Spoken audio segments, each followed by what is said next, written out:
C'est pas pour mon CV qu'on m'avait engagée, quoi. Quelqu'un qui me voit dans la rue, il se dit « Ah, cette fille-là, elle est en esthétique » ou « Elle travaille plutôt, elle est prothésiste ongulaire » ou voilà, parce que j'ai des longs ongles, j'ai des longs cils, je suis toujours maquillée. Donc, ici, on est à l'école, on n'est pas à la Fashion Week. Dans le cadre d'un travail, donc dans un bar, une de mes collègues m'a dit que j'étais superficielle parce que je portais des faux cils. Bon, je pourrais trouver une meilleure assistante, une plus qualifiée, une plus intelligente, mais elle sera moins bonne, donc je vais me contenter.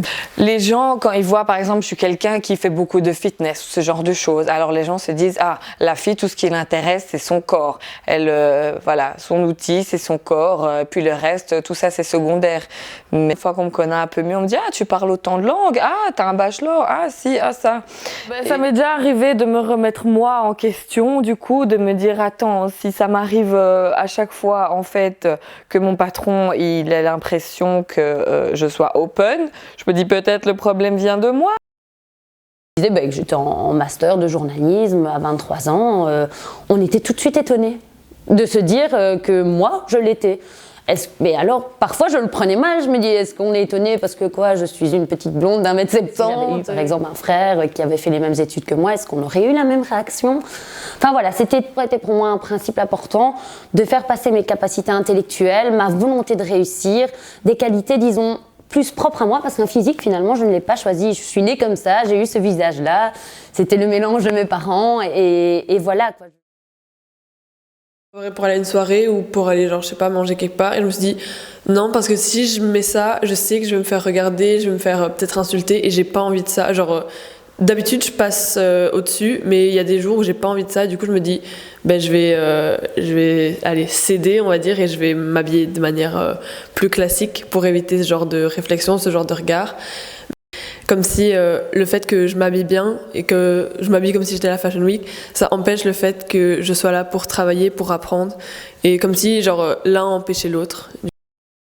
J'estime que j'ai déjà subi des moqueries et que j'ai déjà été, on va dire, catégorisée à cause de mon physique, mais pas discriminée.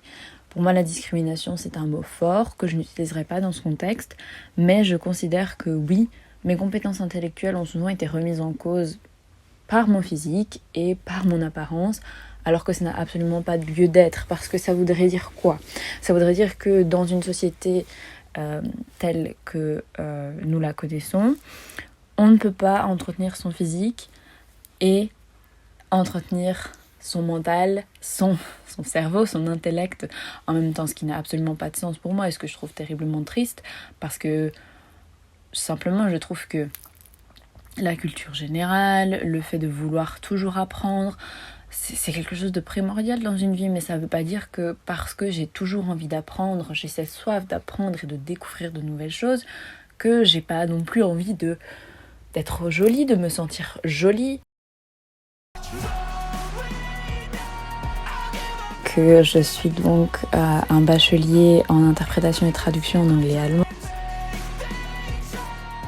J'ai 19 ans et je suis en études de stylisme à la Haute École Francisco Ferrer à Bruxelles.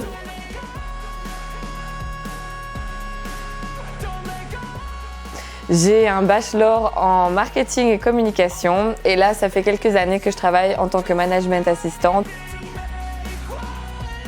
J'ai 23 ans, je suis journaliste et je réalise en même temps une agrégation à l'ULB. I deserve this, I just wanna break these chains. Always asking for greatness, true to myself, I never fake it. Seen no many